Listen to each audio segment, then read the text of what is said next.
Hey, what's up, y'all? This is Tony Wiggins here with Locked On Jaguars on Hump Day. Hey, man, we thank you for making us your first listen. I'm going to gift the Jaguars with some players to add to the team after this season. You want me to do that? Good, because I'm going to do it anyway. Let's get to it here on Locked On Jaguars on a Wednesday. You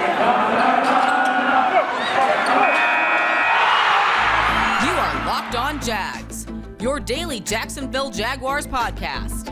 Part of the Locked On Podcast Network. Your team every day.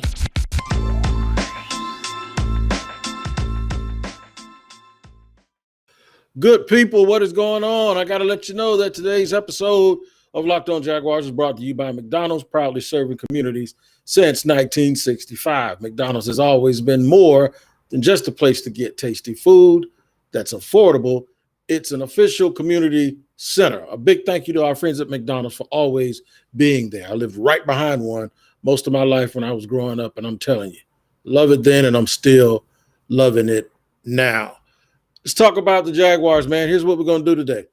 I just been thinking where they're going to get these playmakers at that they want to get them over the hump, because there's as you saw, they beat one of the best teams in the league this past weekend. But to consistently be able to do that, you have to have those Jimmies and Joes that allow you to pull that off every single week. And they don't grow on trees. It's hard to get them, especially when you can't recruit. You got to compete against other people that may tag guys. So I'm going to give you an idea today of where I think they could get some of those playmakers. We're going to do that in segments 1 and 2. In segment 3, we're going to talk about some of the news and notes from the Jaguars, guys coming back off of injuries, how this week of practice has gone before they head up to Indianapolis. And I get a chance to talk to my man, Evan Sidery, hopefully, and bring you the crossover edition on tomorrow. But first, let's not bury it. The Jaguars had a good enough showing the other day that you could really start to see, and I've actually seen this for like 3 weeks. You've seen some of the building blocks and the pieces that they may be able to ride with in the future. So the reason why it was so important, and this is why I was, so hard on them at least getting a look at Walker Little, because you want to see how somebody plays under pressure. Now, we haven't seen Andre Cisco. We haven't seen Jordan Smith. We've seen a little bit of Cisco, but we have, and of course, Travis Etienne we can't see. But you do get the feeling that they're very comfortable with Walker Little and his progress. You do get the feeling that he could play right tackle, and they could go ahead and extend Cam Robinson if that's what they want to do, since Urban Meyer has come out and said that Cam is one of the top guys in the league at this position. Now, I'm gonna back Urban up on one thing with that. I was standing alongside a former NFL head coach, a guy who's won Super Bowls, at practice one day, and the guy looked at Cam Robinson and said, "That's a good-looking football player. He looks about as good as any of the players I've ever been around when we won titles." Dave Campo said that.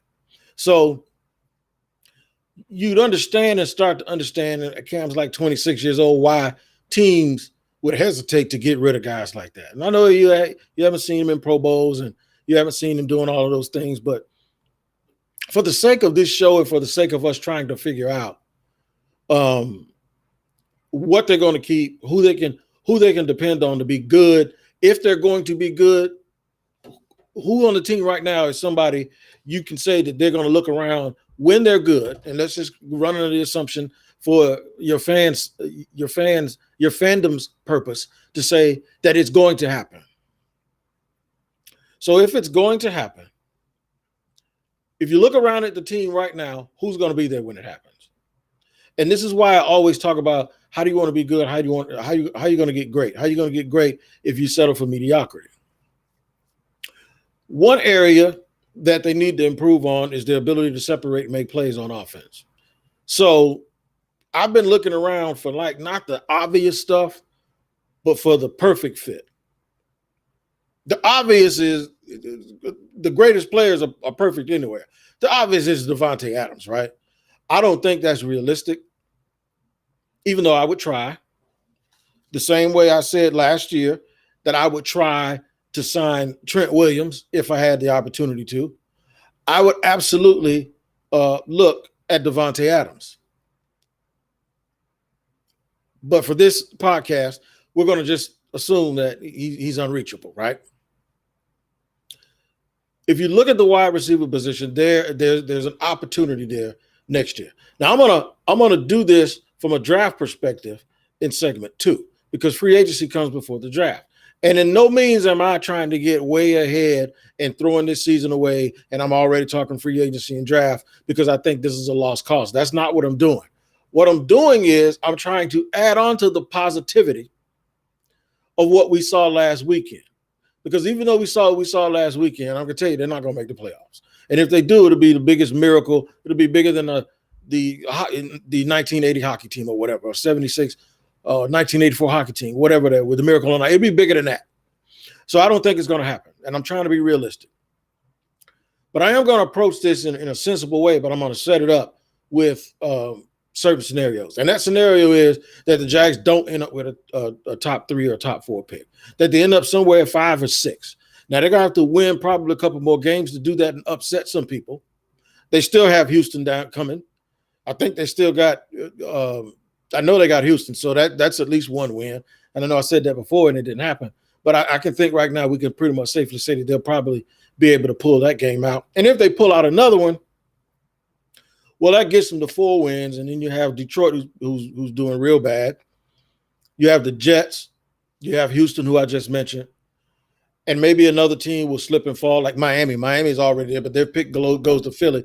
But you get my point. The Jaguars are on the tiebreaker to Miami, and they're already a game ahead of Miami. So it's realistic they're going to pick 5th or 6th. So that's going to take them out of this area in the draft that folks are talking about Thibodeau and folks are talking about Stingley and even Evan Neal. I think that takes them out of that area. So that'll make it easier for them in free agency. So in free agency, if you go into free agency, and we're just going to focus on the playmakers today, and then maybe I may sprinkle in a defensive guy. You could say Terry Godwin is going to be the best receiver on the market when it comes to realistically being able to get him, his age, the fact that his own team can't afford to keep him. He's like 26 years old. I think he's 3 years younger than Devontae Adams.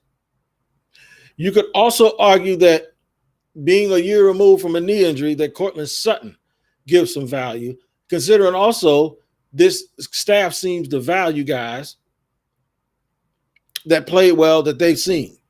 Courtney Sutton had the best game of his season against Jacksonville. They had 159 yards receiving, and he created separation. You can also assume that the Jaguars might approach DJ Chark and give him a smaller offer to see if they can retain him since he's coming off of an ankle injury to a 1-year prove-it deal. If that happens, and let's just say for the sake of this, they take a look-see at Michael Gallup.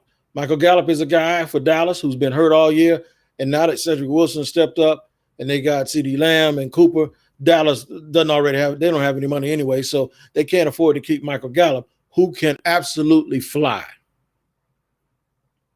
So let's just see or check this out, that if they decide that the way that they're going to go is, let's just say they don't keep Chark, but they can sign Michael Gallup to a deal that's team friendly and friendly to him also, and then sign maybe Courtney Sutton to a deal that's not as big as, of course, not as big as Devontae Adams and not as big as Terry Godwin.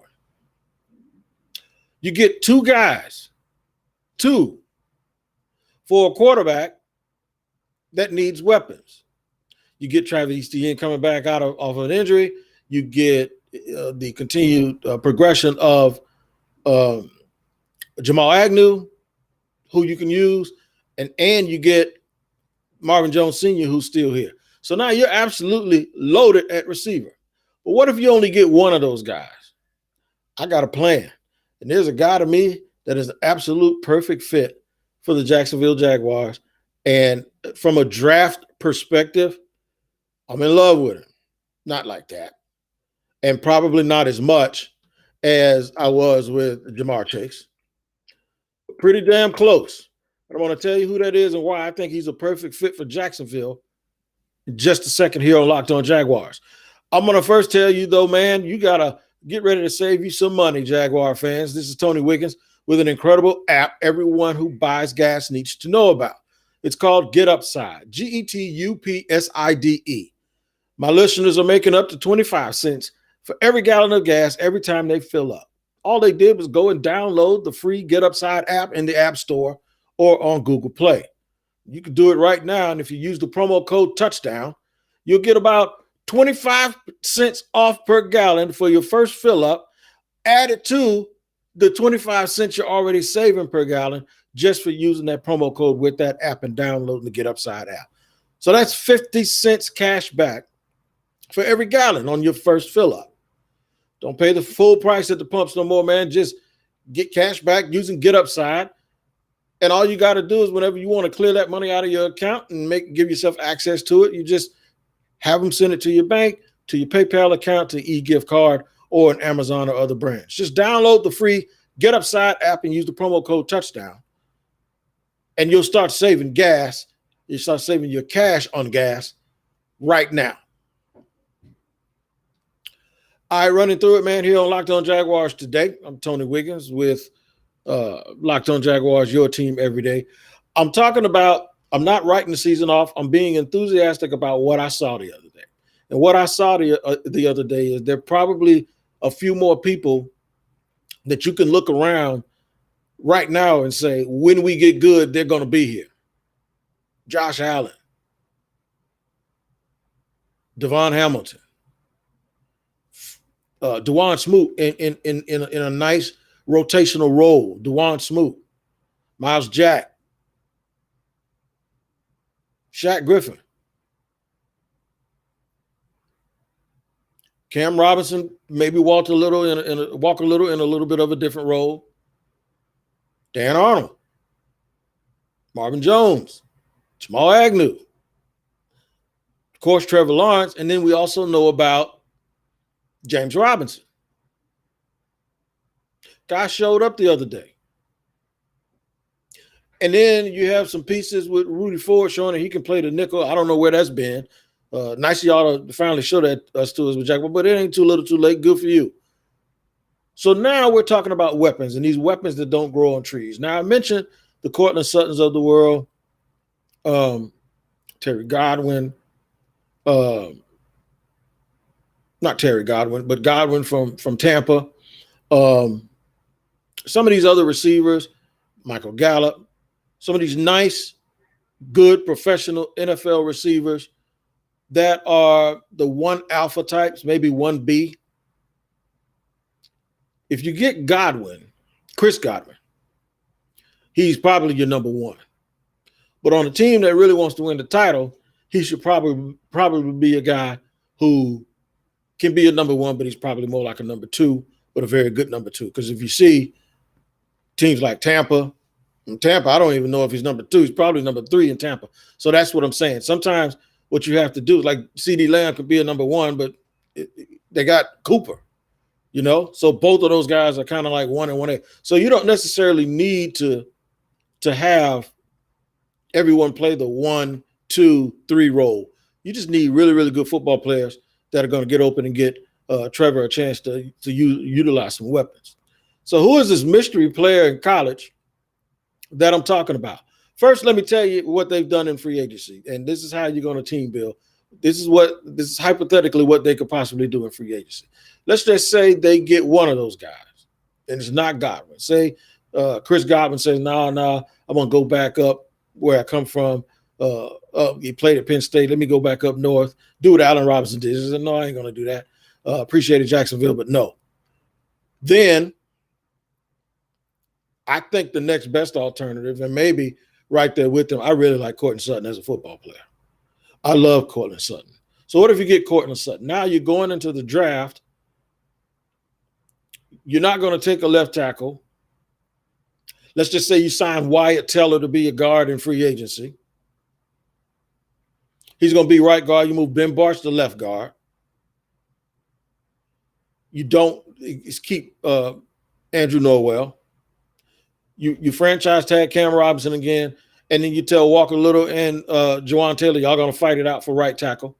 So now you're not changing the room around as much, but you are adding one more piece to the interior. And of course, you have Brandon Leonard at center. Shout out to Brandon Leonard, who came back to practice today, by the way. Urban says he'll probably be ready next week. But that's a little bit of the news and notes I was talking about.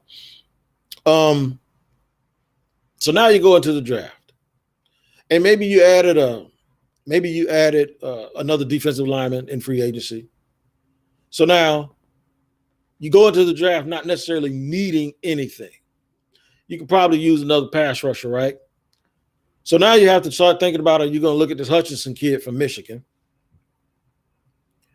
Or I think Stingley will be gone.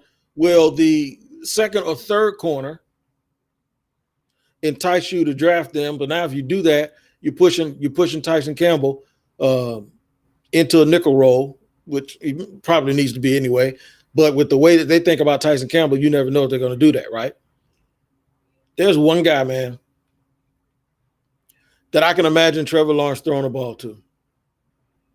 There's one guy that I think, if you can say, well, Courtney Sutton, he's kind of fast, but he isn't a burner. He's a big body guy, 6'3", 220.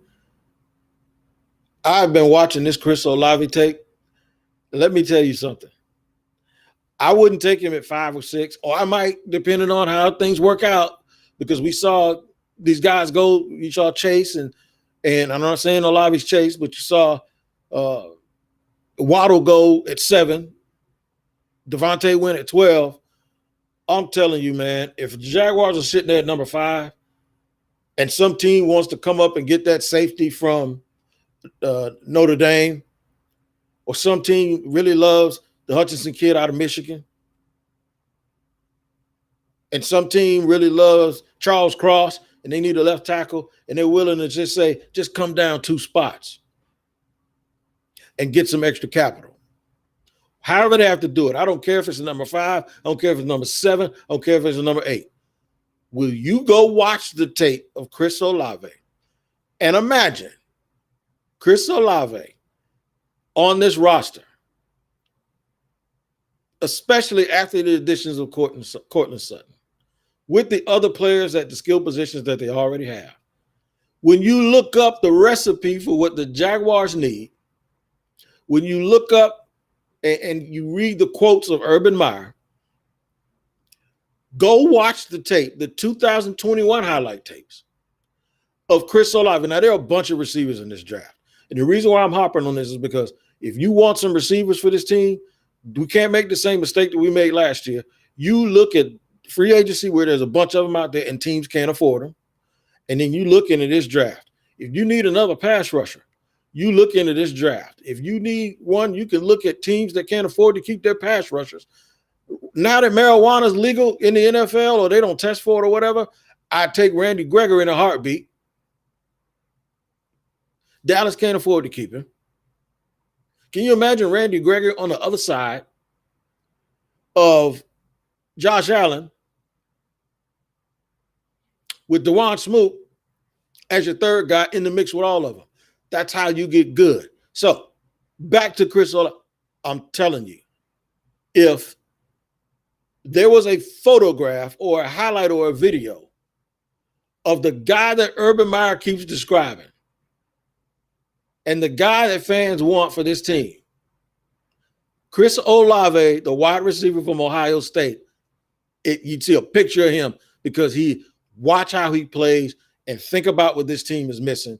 And think about if you could add him and, let's say, a Courtney Sutton type to Jamal Agnew, to Marvin Jones Sr., to Visca at the 5th receiver spot, with James Robinson in the back, with an offensive line that has shown a lot of improvement.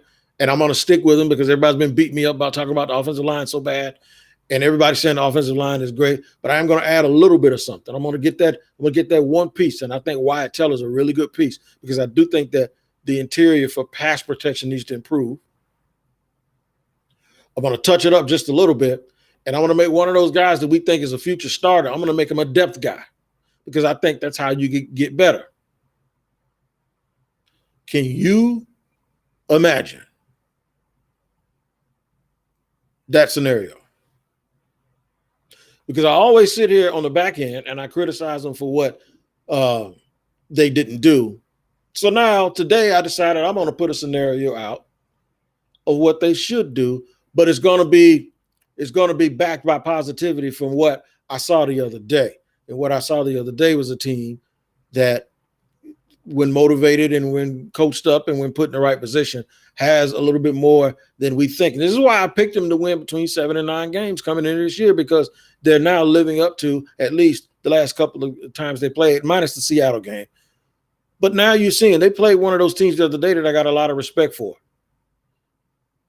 So like I said, this isn't about the season being over or me canceling the year as much as it is me saying, okay, now we're cooking with a little grease here. So let me go and see how we can build and add to this thing going down the road. And if they start doing that, this thing will turn around so fast that we won't look back at this year as a wasted year. We'll look back at in the training camp and not getting on the plane and all of that stuff. We'll say, you know what? I see the value. I see where it's going now. Segment 3 is coming up here on a hump day on a Wednesday. We'll continue this discussion some and tell you why it's necessary to have these kinds of discussions, even when you're doing good, as opposed to just when you aren't doing good. I'm going to talk more about it in just a second here on Locked On Jaguars after I tell you about how much I love Thanksgiving and how much I'm going to love Built Bar. I posted today that I couldn't even eat my food because I'm fasting and I'm doing it and I'm doing keto and I'm not eating a lot of stuff and consuming food all day. So it's going to be like that with me for the holidays too. And I'm going to need something for my palate. And that thing is Built Bar. I'm going to have to, while everybody's sitting around stuffing their face with peach cobbler, I'm going to have something that makes me not want to eat that peach cobbler. And Built Bar is the thing to do that. You know why? I ain't saying it's a dietary supplement or anything like that or some sort of depressant. But what I am is it's not a suppressant. It's not a dietary suppressant. What it is it's fulfilling. It gives you the feeling that you're eating something that ain't no good for you. And a lot of us just want to do that and live on the edge. Built Bar is actually good for you. The macros are off the chain. All of these things with all of these calories, that's not Built Bar. Built Bar has about 130 calories with only 4 grams of sugar, 4 grams of carbs, but they're packed with protein. So it's going to give you a chance to have some enjoyment from stuff that's other than stuffing and turkey. You're going to be able to have your own dessert too. And you can do it by going to built.com and entering the promo code LOCKED15, and you're going to get 15% off of your next order of Built Bars. It's so important, man, for you to have some sense of normalcy while you're trying to eat correctly. And nothing is more normal than something that's covered in 100% real chocolate. And that something is Built Bar. So make sure you go to built.com and use the promo code LOCKED15, and you're going to get 15% off of your next order. All right, man, so we're doing a lot of talking today here on Locked On Jaguars, where we're your first listen, and we thank you for making us your first listen every day. We're doing a lot of chatter about next year, and I had to make sure that I preface that by telling everyone I'm not trying to cancel this season. After a victory, I still want to see what they have left. But I am now getting more and more excited about the prospects of some of the pieces that they have and some of the pieces that they'll be able to add to what they have. And you look around and you go, okay, where are they going to get it? Because this is one thing you'll see on my social media posts. At some point right now, there's a pro scout from the pro personnel department. There's a few of them. And then there's a college scout. And they're both doing the exact same thing that I'm doing right now. And what that is taking a keen eye to what's going to be available, scouting those guys out and trying to figure out if they can fit into this program. And how will it change the dynamic of a team? We always talk about macro, right? From a macro perspective. So we always do this when we lose, and we always do this when the season starts to turn bad. I decided today I'm going to do it while it's turning good, to give you guys a little bit of a glimpse that maybe if we're being positive, and that's what we're doing today, if we're being positive, okay, what if Urban and Trent are, because of what they saw the other day, this is where they are. How can they go to that next step? What's the possibilities within the realm of reality? And that's why I won't give us Devontae Adams, and I won't give us the top 3. I won't give us Devontae Adams and give us Stephon Gilmore and then say we're going to be able to pick number 1 and we're going to take Thibodeau. That's not realistic. So I'm trying to say they're going to give you a little bit more joy this win and win a couple more games or a few games and they're not going to end up in the top 4. And if they don't, it's not over, because you can go into free agency and you can grab some really, really good pieces and players. So that's what I'm trying to do. I'm trying to piece this together. So periodically throughout the year, what I'll do is I'll do some scouting of my own, and I'll fall in love with some players, and I'll make sure that I come on here on Locked On Jaguars, and I'll bring those names up to you. Now, a couple of news and notes. Josh Allen, our Josh Allen, the edge Josh Allen, was named AFC Player of the Week. We're happy for him for that. It was just a few weeks ago, I was wondering if Josh Allen was ever going to look like the Josh Allen that we all thought he would, and didn't have to wait too long, because he absolutely delivered. I did mention that Brandon Linder has returned back to practice. There was no sighting of James Robinson today at practice, so we do not know what his availability will be this week. We'll know when the team travels Friday, probably, if James Robinson is going to go. But Linder's not going to play this week. Brandon, they're going to give him another week, and he'll be back probably the week after that, the week after the Colts game. Big game Sunday. Huge game Sunday. You know, it's going to determine whether we continue to talk like this or not, or it's going to determine whether or not we'll go back to what do we have? What do we have? I'm inclined to believe that during this week after a victory, that what we actually have are a couple of nice little pieces we can build on. A couple of nice little pieces. Now, we need to see more, of course, from Walker Little. I really want to see some more Andre Cisco, but I was real happy with what we all saw from Rudy Ford in sort of a big nickel role. He's a safety who plays the nickel. That's sort of a big nickel as opposed to going to a small nickel, which means going to a little slot corner. And I think it makes you a little more stout in the run, and it also gives you a better chance against those tight ends and being able to tackle one-on-one in the middle of the field. You guys, man, make me your first listen. Make sure you make Brian Peacock and Matt Williamson of the Peacock and Williamson podcast your second listen of the day. An NFL analyst and a former NFL scout that put it together like nobody else. They probably mention some of these names that I'm mentioning to you when it comes to the Jacksonville Jaguars. This is the last thing I'll say about this. I know I'm going to get a bunch of pushback because people love the players that are currently on their team and their roster. And I know it, and you do, and I understand why. Here's the thing. I don't want to dismiss them all.